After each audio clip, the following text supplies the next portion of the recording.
Ladies and gentlemen, welcome to the Jungle. Yours truly, Cipha Sounds here.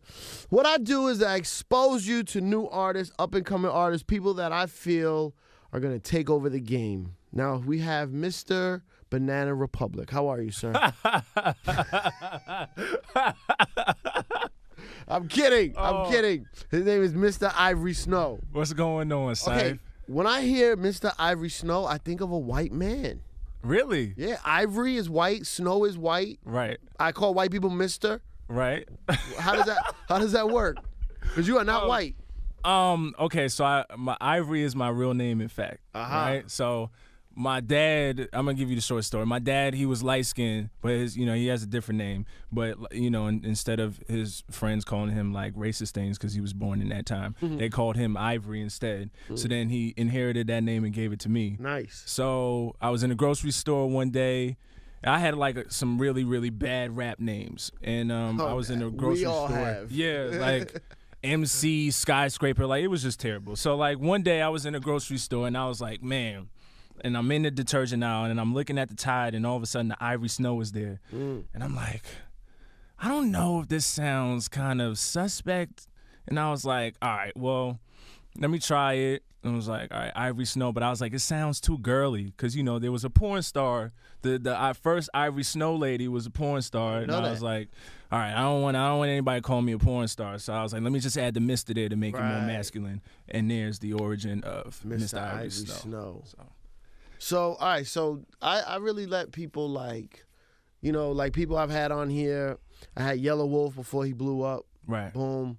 My boy at Daytona, Smoke Dizza, MGK.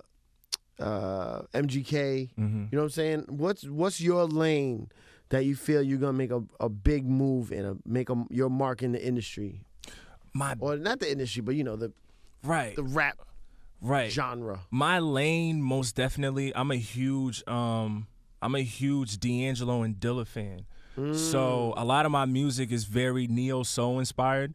So the samples that I choose, and I play piano as well. So a lot of the the stuff that I play is definitely inspired by those two guys. So I think that lane, cliche, conscious, I guess that conscious lane, that's where I reach the most because I really love to speak to the people within my lyrics. See, let's talk music real quick. See, I have this issue with a lot of people that I'm not this huge Dilla fan. Right. Right. I've had several conversations about it. Right. I like him. Like his music. When I hear it, I'm like, oh, that's a Dilla beat. Right. I'm not like one of these Dilla fanatics. So I had a conversation with Busta, right? Busta Rhymes. Oh, he's a Dilla fanatic. No, fanatic, right? Like crazy. He told me to go listen to the Slum Village Volume 2 album, the fantastic, yeah. I said, okay, I went, I bought it. I bought the CD, didn't just download it, I bought it. Dope. I'm like, okay, I have the vinyl somewhere in my basement, need the CD for the collection anyway, whether I like it or not. It's Dilla's first album, Slum Village album, right? Which version did you get? What do you mean? Okay, there's two versions. There's the UK version and then there's the American version. The American. What's different? Okay. Just one has a different intro and less tracks. So I got the US one. Okay. But I'm saying I put it on and I understand why people like it, but it was a little boring to me. You think so? You love that album? Let's see. Or that album is the foundation for what Dilla became. Right. I think that's the perfect way to put it because, everything on that album wasn't, lyrically it wasn't great, but the beats as far as production was really great. It's different. And if you listen to it, I feel like it's still brand new. It's nothing you've heard from people now, but years, man. It's different years. And definitely, Dilla has had better projects. My favorite Dilla project is Rough Draft. Yeah, I bought that too. I didn't listen to it yet. Yeah, I bought Rough them Draft. right at the same time. Yeah, Rough Draft is really good. I like the production on Fantastic. I listened to what's the instrumental album? The Donuts. The Donuts. Yeah. Love it, but really like it. Right. Love it. Have to play this beat. Right. It's different tastes for everybody. But if I would recommend a Dilla album that he's not rapping on per se, if you don't like his lyrics, I definitely would recommend Well, I'm sure you've heard Q-Tip's Amplified. That was. Man, I don't love it. You don't love. Well, you don't have to love it, but because Q-Tip isn't like all that lyrical, but as far as the production, it's not lyrical. I like J Dilla lyrics. It's the beats. They don't grab me like when Premier Beats used to grab me, and I was like, oh, this Gangstar album is the shit. Dilla Beats is like, oh, it's cool. It's cool. Like the last Tribe album where Dilla did a lot of the beats. Yeah, I didn't like that one either. One of my favorites. But here's one that really influenced me. This is actually on Funk Flex's 60 Minutes of Funk Volume 3, and it's a joint that he has with Tribe called That Shit. Yeah. And that was the first joint as far as like production and the way that beat feels, especially because there's Ali Shaheed was doing live bass on there. It's called That Shit, and I think you would love that joint. Or really like it. I that album, so yeah. Oh, okay. Well, there you go. That song. I'll go back and listen to it. Yeah. So now that let me ask you something. You make your own beats? Mm-hmm. I do my own production. Everything. You play music? Yes, I play the piano. So you think that affects the way you hear like a D'Angelo or J Dilla song that makes you absolutely it touches you a different way than someone who doesn't like I don't play. Right.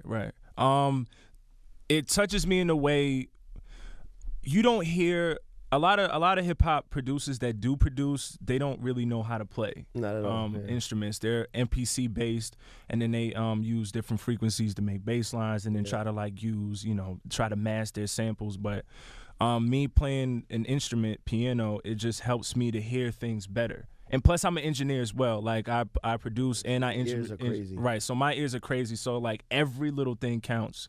Yeah. And I went to IAR as well for the engineering school here in New York, and just learning the science of sound. Yeah, I went to engineering school. Okay, yeah. I understand the science of it. I just don't know how to play music. You know what I'm saying? I understand how it works and why it works. Right. I just don't know. I wish I knew how to play.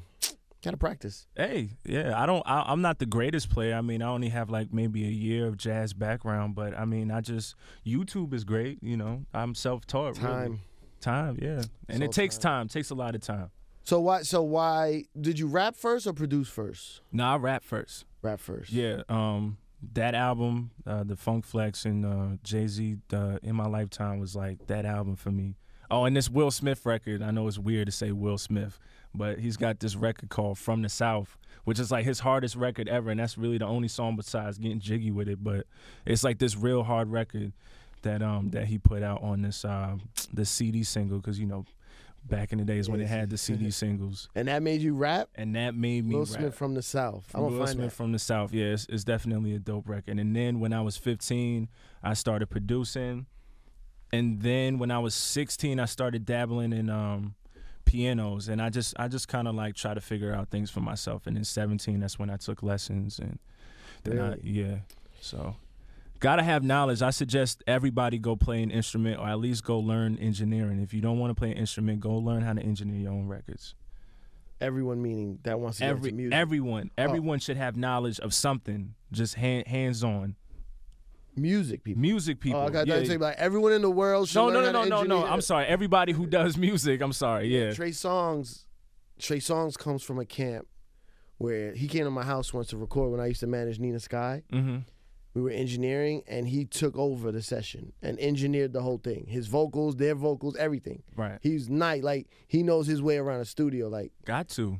Yeah, it's important. Because a lot of people don't, they might not know your voice, and people don't have the same ears you do. You might come across some engineers that are really that good, that have that ear, that could, know your voice very well. So, yeah, man. So, all right. So, that's good. That's some of your background.